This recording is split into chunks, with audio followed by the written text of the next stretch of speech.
Hey everyone, today I will show you how you can auto shut down your PC in Windows 11. So first, you want to go to your Windows search and type in Task Scheduler right here.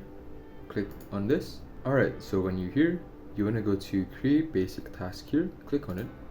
Alright, and you can name this. I'm gonna name it Shutdown. Alright, you click Next. And then you can choose whatever, but I'm gonna choose this one time here. Now we're gonna choose the date. So now let's set it in 30th June and let's say like 10 p.m. and click next. You can click on the starter program, click next again.